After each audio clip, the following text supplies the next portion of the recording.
Independent Policing Oversight Authority, IPOA, on this criminal assault and attempted assassination of our leaders. We expect IPOA to treat this evidence with a grave concern that it deserves. Any attempt to unlawfully take the life of a human being, regardless of ethnicity, gender, or rank, ought to be condemned in the strongest terms possible. We therefore expect IPOA to hold the commanding officer who led this assault accountable. The Inspector General of Police, Douglas Kanja, and Interior Cabinet Secretary, Kipchumba Murkomen, must be held accountable. The buck stops with them. We can no longer allow the brazen criminal acts and subversion of the rule of law to continue because of orders from above. We are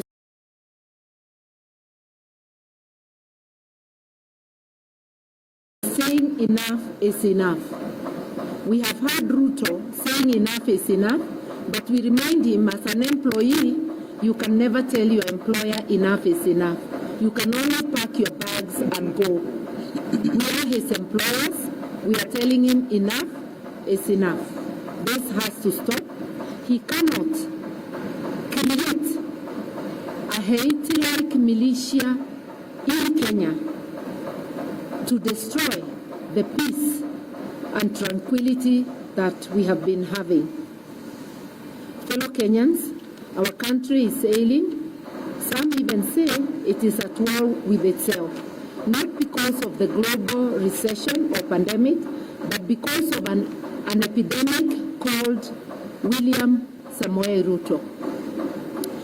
The instruments of power are in the hands of a person who simply doesn't care for the well-being of the citizens he purports to govern. For instance, we are aware of a cargo of 25,000 metric tons of sugar that recently landed in our port at Mombasa. This sugar is already on its way to Western Kenya, to a Western Kenya sugar factory to be repackaged and sold to Kenyans. Yet, it was condemned as unfit for human consumption in its country of origin. That it has been cleared quickly and is now headed to be distributed in this country shows the heartlessness of this regime. They have made money their god. We demand that these consignments already earmarked as publicly condemned be earmarked as publicly condemned and destroyed immediately, so that it is not used to poison Kenyans. I will let one of our youth read the rest. Thank you. Thank you so much. My name is Ken Babu, and I proceed. Fellow Kenyans, this is a criminal regime that not only resorts to willful violence against its people, but resorts to physically harming its populace unfit for public consumption of goods, but also attempts to limit its people by willful and defunding education, which is a right. Just a week ago, the Cabinet Secretary for Finance, John Mbadi, publicly declared that Kenya can no longer sustain free primary and secondary education. They proposed cuts to capitation and demand that Kenyan parents pay more for the education is an affront to Constitution, having been entrenched in Article 43(1)(f), which guarantees the rights to education for everyone, while Article 53(1)(b) specifically ensures every child's right for free and compulsory basic education. Hence, defining education is not only insensitive but unconstitutional. We implore we implore us to reason to these words of Abraham Lincoln, and I quote, "Do not interfere with anything in the Constitution. That must be maintained, for it is the only safeguard of our liberties. We must tell the illegitimate regime of Mr. Ruto that Kenyans want education, health, and other basic needs, and not handouts in the name of empowerment. And therefore, we all agree that having Mr. Ruto as the Kenyan president today is one of the most historical mistakes that ever happened in this country. And therefore, one term is unstoppable. One term. One term. Another one? Yeah. It will be finished by state. Honorable. The lady. No. Let's have a lady. It's gone. Ndio ya mwisho. Okay.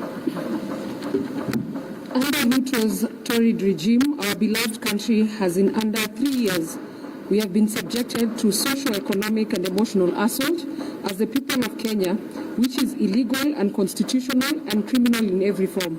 This is not speculation. We repeat, this is a fact. Their first and only qualifying modus operandi is theft, destruction, and death as the Ruto state-governed policy. Two, they are now scrutinizing future taxes, a criminal and yes, unconstitutional move to borrow externally against future taxes without parliamentary sanction or debate. It is not only a similarly crude betrayal of public trust, but also a direct violation of the Public Finance Act. The behind closed doors is a reckless scheme to sell off Kenya's future. To conceal their criminal operations, they have created multi-financial vehicles called special purpose vehicles. These are run by faceless technocrats and unaccountable corporations. The primary objectives of this vehicle is to divert public resources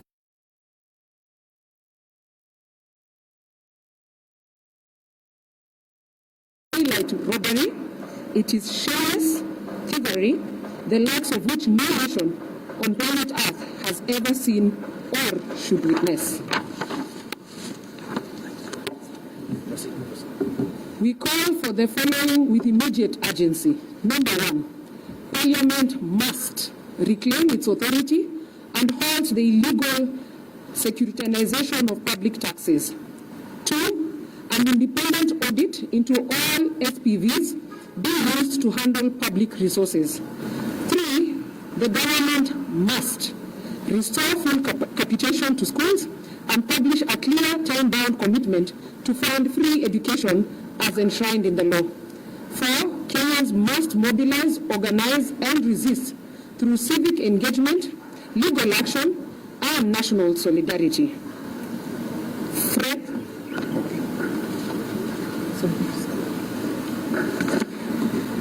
Yeah, it was resolved that one of us should do the conclusion, but of course we'll be taking the necessary questions.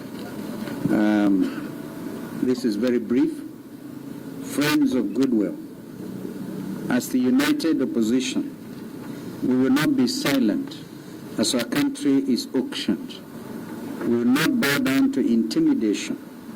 We will not allow the proliferation of fake news and propaganda to define our time. We will not allow a nation built on liberation to be destroyed by deception. Mr. Ruto,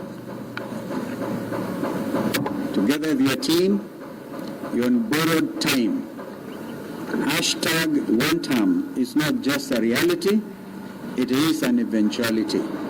May God bless our Republic, Kenya. Thank you. One term. You can take the question. Yeah, one term. We can take the question. Okay. If there's any,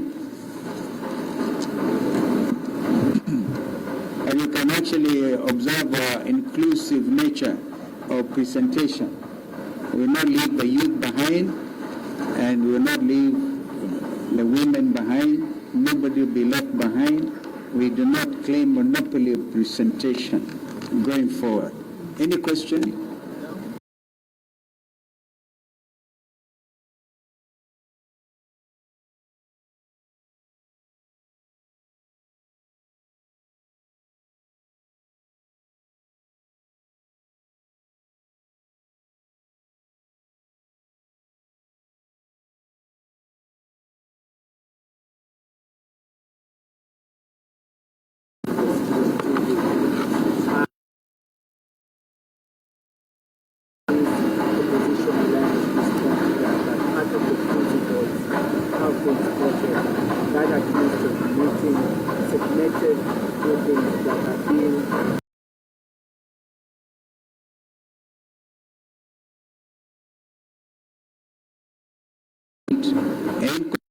Any segment of the Kenyan community without being branded divisive.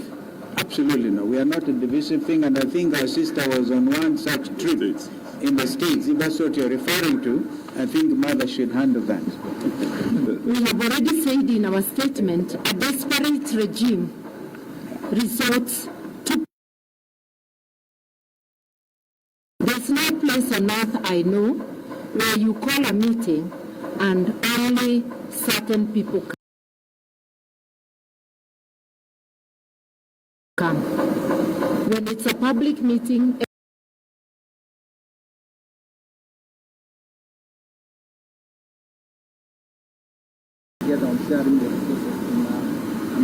some of us are very clear. We, South African community, and it went on now to build on the mistake we made in 1977 when we killed East African community. Now we are fully back on East African community situation. So some of us stand for borderless East Africa and the rights of establishment. The parliament sitting in Arusha should be able to quickly deliberate on some of these things. So if you look at it that way, does it matter which side of the lake is McGill Island? Doesn't really matter, because we want to see a borderless East Africa where professionals can have rights of establishment in Kampala, in Dar es Salaam, in Kigali, in Juba, in Nairobi. That is the vision. So this other one is, in my view,